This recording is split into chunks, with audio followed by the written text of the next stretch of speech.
Kansas, gateway to Oz. Under the rainbow, this is where it was. Hollyhocks and red ripe tomatoes, hand-churned homemade ice cream. Let me tell you, Kansas is more than tornadoes. It's the best part of Dorothy. Today Around Kansas celebrates the history of the sunflower and how it became the state flower. Then learn about Harry Walter Colmery, how he came to Kansas, became an advocate for veterans, and wrote the draft of the GI Bill of Rights. Then enjoy a poem from Ron Wilson, and we'll end with the story of Miss Able, the monkey who traveled into space in 1959, opening the door for human space travel. Closed captioning brought to you by Ag Promo Source. Together we grow. Learn more at agpromosource.com.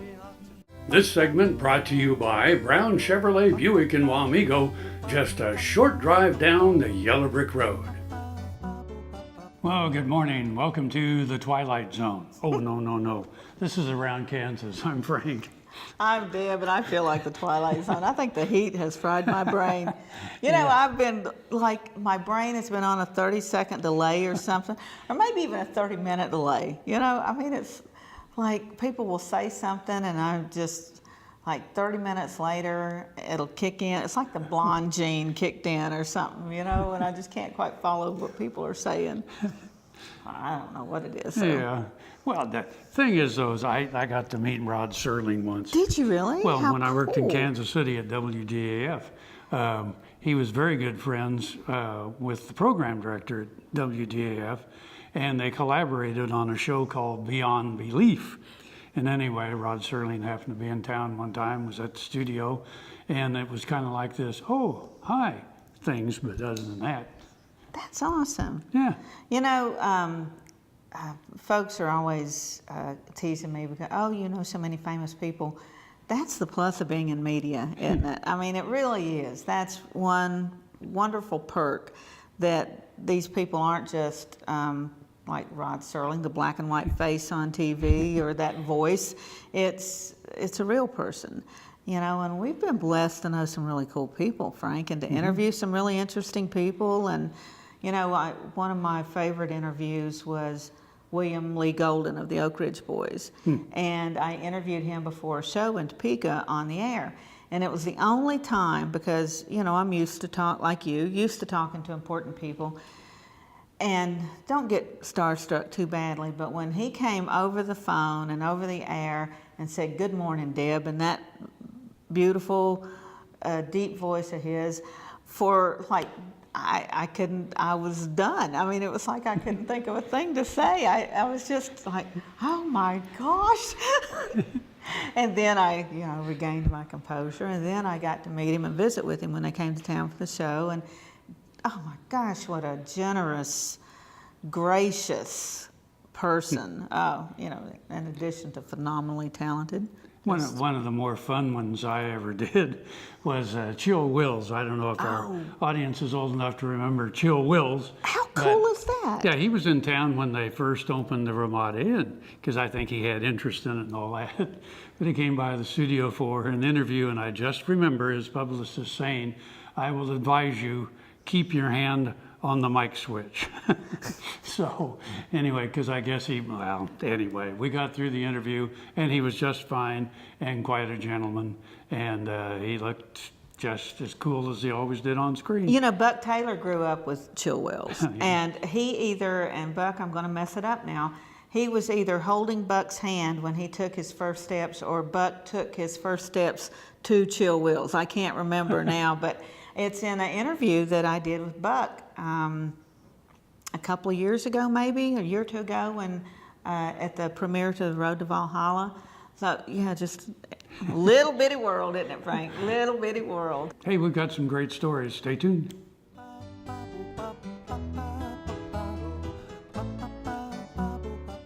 Watch Ag AM in Kansas online at agaminkansas.com. Buying a car shouldn't be this hard. And at Brown Chevrolet Buick in Wamego, it isn't. It's actually awesome. Whether you want a new or used car or truck, Toby's team can make the deal. Even if you want to custom order a new car or truck, Toby's team can make the deal. See Toby's team at Brown Chevrolet Buick in Wamego. We're awesome. Lecompton. The name was splashed across newspapers throughout America and Europe. It was debated in the halls of Congress. Lecompton interprets its unique territorial history with 2 museums and other sites. Events throughout the year celebrate history and community. Experience the life of the mountain man, American Indian, trappers, and traders at the annual Bald Eagle Rendezvous, September 22nd, 23rd, and 24th. Spend the day in historic Lecompton, shopping, eating, savoring the rich history. Support Kansas agriculture education with an AgriTag. AgriTags are available anytime at your county treasurer. They look great on cars and trucks. For more information, go online to ksagclassroom.org. This segment brought to you by Kansas Regenerative Medicine Center. Your stem cells, your health, your life. Sunflower, she's my sunflower. Do you know that song? No. She's not old enough. Bing Crosby, back in the late 40s, early 50s, had a big hit song called Sunflower. Sunflower from the Sunflower State. And I mean, it was a big, big hit. Now, here's something else. You do know the song, Hello, Dolly. Sure. Well, there was a great big court battle over that because the writer of Sunflower said they were the same song. Well, the way you sang it, it sounded like it. Well, but the first few notes really are the same. But the thing is as I remember it, the Hello Dolly people won, and they said, well, it was just totally by chance. So anyway. Wow, no, I But didn't yes, know. Bing Crosby, Sunflower, look it up online. You can find it. Well, that's very appropriate for the Sunflower State. And, sunflowers, we, of course, were called the Sunflower State because of all those folks and wagons rolling by. You've got these wonderful wild sunflowers that we still have all over the place. And then, of course, that morphed into eventually a sunflower crop. And I never can not think of this, but my granny always planted a row of sunflowers beside the garden, but we didn't eat sunflower seeds because she thought that was greedy, and she planted those for the birds. Oh. So those were intended for the birds and not for us. And, we're like, but man, they're good, Granny. Go to the store and buy you a little pack of sunflower seeds. Birds over on the fence going. Exactly. So let's take a look at our most famous flower and how we took the name the Sunflower State. It's no accident that we are the Sunflower State. Long before statehood, the sunflower began to develop a connection with Kansas. Traders on the Santa Fe Trail commented on the flower's presence. Stephen Long's expedition through Kansas in 1820 documented birds feeding on the flower's seeds. Early settlers burned the stalks for fuel and fed the seeds to their poultry. Soon after statehood, Kansans began to suggest the state officially adopt the flower. The Capitol Square is surrounded by a dense growth of rampant sunflowers, wrote Noble Prentice, editor of the Atchison Champion in 1880. They grow as big, rank, and yellow as if they were 40 miles from a house. The sunflower ought to be made the emblem of our state. Kansas delegates to the Grand Army of the Republic Convention in St. Louis in 1887 displayed the sunflower as their emblem. The Newton Daily Republican suggested in response to the favorable reception that Kansas should be called the Sunflower State. However, the sunflower was not highly regarded by all. In 1895, state law called the sunflower a noxious weed that should be destroyed. Other Kansans appreciated the flower's hardiness and endurance.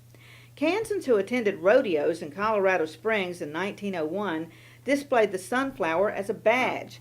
It presented a pleasing scene, unique and attractive to every citizen of the Sunflower State, George P. Morehouse, state senator from Council Grove, recalled. That occasion suggested the sunflower as our state flower. Morehouse drafted the bill designating the wild native sunflower, or helianthus, as the state flower. Governor Willis Bailey signed the legislation in 1903. Nebraska had considered adopting the flower as its own before the Kansas law passed. No other state claimed the flower as its symbol. When Alfred Landon launched his presidential campaign in 1936, the symbol was prominent on his buttons and campaign materials. The sunflower has become an important Kansas crop used for sunflower oil and biodiesel fuel.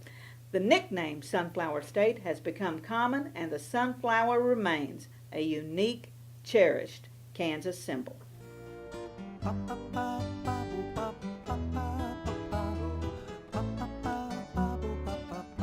Hi, I'm Annette from Jackson's. Our annual gigantic sale will be this Saturday, where every plant in the greenhouse and in our nursery, from annual to perennial, shrub, tree, or water plant, will be half price. Don't miss our biggest sale of the year. WIBW Jackson's Greenhouse Garden Club members can shop Friday, Saturday, and Sunday when they present their membership card. They'll receive the 50% sale prices. Jackson's Greenhouse has what you need today. When your living depends on agriculture, you can depend on KFRM 550 AM. If you're in the southwest three-fourths of Kansas or the northern half of Oklahoma, catch us at 550 AM on the radio dial. But if that isn't you, listen on your cell phone at TuneIn Radio or on your computer at KFRM.com. We promise to keep you informed, entertained, and company as you go through your day. KFRM 550 AM, the voice of the plains. We would like to join your management team. Buffalo Bill Cody earned his legendary title in Oakley. Bring the family and come celebrate Oakley's pioneering history and unique geography at two sites, the Buffalo Bill Cultural Center and the Fick Fossil Museum. Cody's statue marks his achievements and welcomes visitors to the Cultural Center. The Fick Fossil Museum houses world-class fossils and artifacts. You'll find Oakley at the hub of U.S. Highways 83 and 40 and I-70. Stop for the legend. Stay for the day. Discover Oakley. This segment brought to you by Kansas Soybean Commission. Progress powered by Kansas farmers. Here we are again. So the statues that have been going up on Kansas Avenue, of course, in tribute to these remarkable Kansans. And of course, we know this name because of the Colmery O'Neill Medical Center, the VA Medical Center in Topeka. But there are a lot of people, younger generations that don't know the name Harry Colmery. And Frank, you would have to reach a long way to find somebody who had a greater impact on the lives of Americans than Harry Colmery. Yeah, that's very true, especially the VA hospitals. And the GI Bill. Yep. So it's an incredible legacy. It's an incredible legacy. And Kansas, of course, we've talked about this many times, the contributions of veterans. I was just looking at this the other day, our percentage of veterans living in Kansas is still greater than most states. We have a very strong tradition of service, and Harry Colmery is one of those people who valued that and really wanted to pay back to the veterans. So in the 900 block of Kansas Avenue is where you will see a great memorial to him. So when you're in the city, be sure to go there and take a look at it. Let's take a look at the life of this very famous and very deserving Kansan. Harry Walter Colmery was born in 1890 in Braddock, Pennsylvania. He was an industrious young man who worked in his dad's grocery store and had a newspaper route and worked for the Union Pacific Railroad. Harry attended Oberlin College and the University of Pittsburgh Law School. His career was interrupted by America's entry into World War I.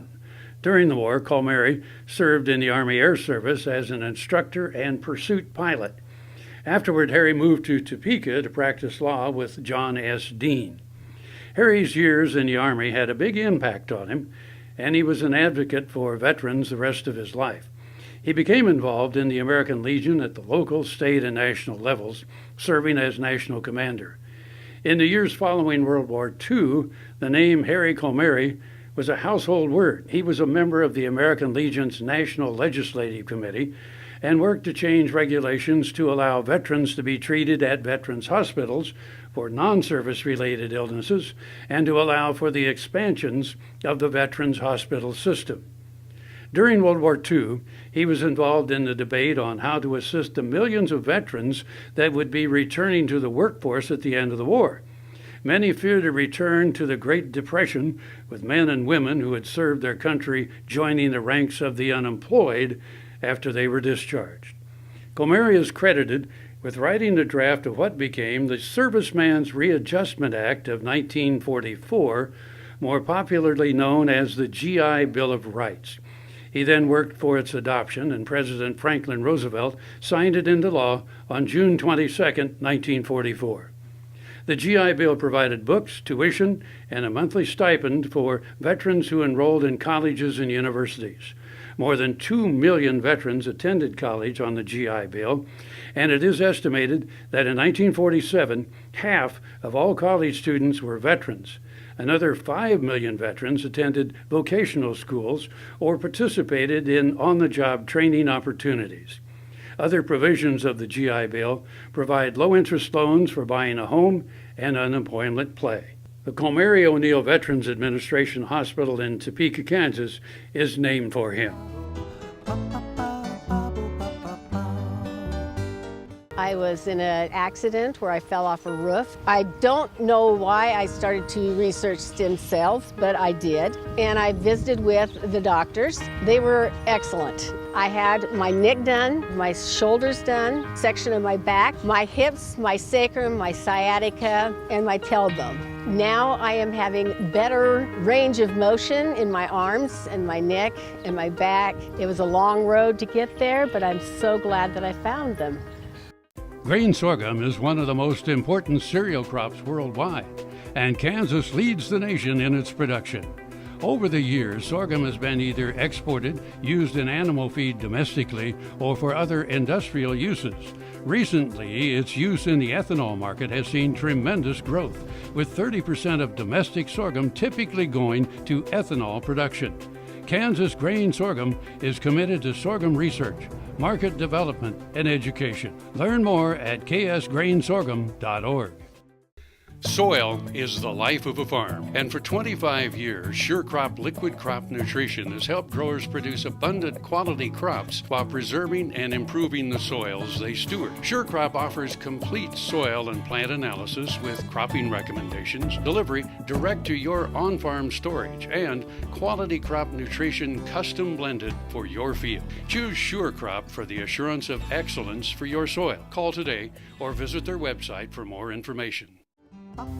This segment brought to you by Kansas Grain Sorghum, growers working together. Find out more at ksgrainsorghum.org. A cowboy has a lot of dirty, messy jobs, and oftentimes that involves the south end of a cow going north. But when we're sorting cattle, there's a very important job, and that is the job of the gate man. It's kind of a thankless job because he has to make some split-second decisions. In his honor, this poem is entitled The Gate Man. There are certain thankless jobs that you encounter in this life, like a policeman given parking tickets, or perhaps the farmer's wife who is sent to town for parts. Oh, it's about yay big. We don't know the model number, but it looks like a thingamajig. Those jobs are truly thankless, but among the cowboy clan, there is no job so thankless as that of the gate man. When we go to sorting cattle, then the gate man's simple job is to open and shut the gate when we separate the mob. But that task ain't nearly as simple as it sounds. He must decide in a split second with chaos all around. He may have angry steers a-barreling straight toward him, or a crazy cow that will dodge or jump or kick upon a whim. He gets splattered by manure and have the gate tore from his hand, but he must do the job just right to meet the boss's demand. His head may be spinning from the contrary directions about. One cowboy says to stop the calf, and the other says turn him out. So the gate man's job is thankless, but he can always protect his fate by saying to his critics, all right, it's your turn to man the gate. Happy trails.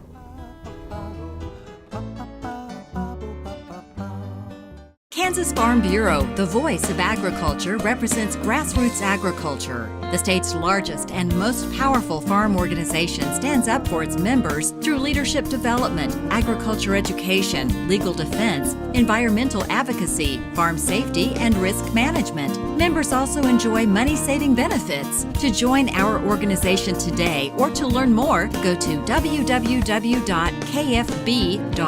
or find us on Facebook and Twitter. The Kansas Wheat Innovation Center in Manhattan is rediscovering ways to get improved varieties and new genetics in the hands of farmers faster. Grower-led and checkoff-funded research initiatives are bringing about positive change. This grassroots leadership provides a strong voice in Topeka and Washington, D.C. Now is the time to partner with Kansas Wheat in moving wheat forward. Kansas Wheat Commission and Kansas Association of Wheat Growers. Farmers investing in their future and yours. Log on to rediscoverwheat.org. Valley Vet Supply is devoted to providing information and professional quality products at reasonable prices. Valley Vet Supply. This segment brought to you by Kansas Farm Bureau, the voice of agriculture. To join today or more information, go to kfb.org or find us on Facebook and Twitter. Ha! Here we are again. And we got a story for you. Monkeying around. What we do best. Well, I have to credit my friend Tony Boyles for bringing this story to my attention, because we were sitting around having margaritas one night, and she starts talking about monkeys in space, and and I'm totally spacing this whole conversation. Coming from space or going to? Well, exactly. I wasn't following real well. Okay. But then she sends me a link to the story of Miss Abel, the first space monkey, who was from Independence, Kansas. Who guessed? And it goes back to the monkey islands that we had.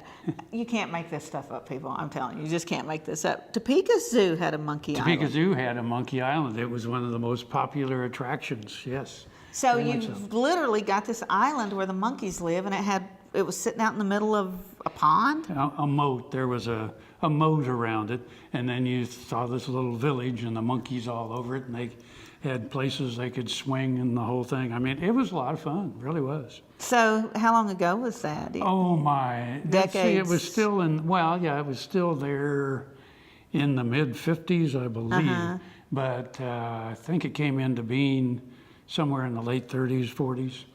But it was around for quite a while. Well, Independence had one of those. So Miss Abel came from the Monkey Island in Independence, Kansas. And her story is very, very interesting. And again, I got to thank my good friend Tony Boyles for bringing that to my attention. Like you said earlier, Frank, you just never get too old to learn stuff. And when you're around cool people drinking margaritas, man, you'll get some story ideas. You'll get some inspiration. It's amazing you can remember it. True. Sorry. In the movie Night at the Museum, Battle of the Smithsonian, a couple of Kansans are front and center of the story. One is fabled flyer Amelia Earhart. The other is Miss Abel, the space monkey. Amelia, of course, was born in Atchison and famously disappeared in her attempt to fly around the globe. She was truly a pioneering figure in aviation, opening the skies to women pilots. She became an iconic figure and is recognized around the world. Miss Abel, a racist monkey, was born on Monkey Island in Independence at the Ralph Mitchell Zoo. She, too, became world famous after she was chosen to participate in the space program. In May 1959, aboard the Jupiter AM-18, Miss Abel and Miss Baker, a squirrel monkey, became the first monkeys to successfully return to Earth after traveling in space. Their names were taken from a phonetic alphabet. The pair traveled in excess of 16,000 kilometers per hour and withstood 38 Gs. Their mission was crucial in understanding the effect of these conditions on mammals. Miss Abel died June 1, 1959, while undergoing surgery to remove an infected medical electrode. She suffered a reaction to the anesthesia. Miss Baker died November 29, 1984, at the age of 27, and is buried on the grounds of the United States Space and Rocket Center in Huntsville, Alabama. Miss Abel was preserved and is now on display at the Smithsonian Institution's National Air and Space Museum. In the movie, Miss Abel, portrayed by Crystal the monkey, helps Larry the security guard, played by Ben Stiller, and Amelia, played by Amy Adams, exit the museum by opening a large roller door. In real life, Miss Abel opened the door for humans to journey into space.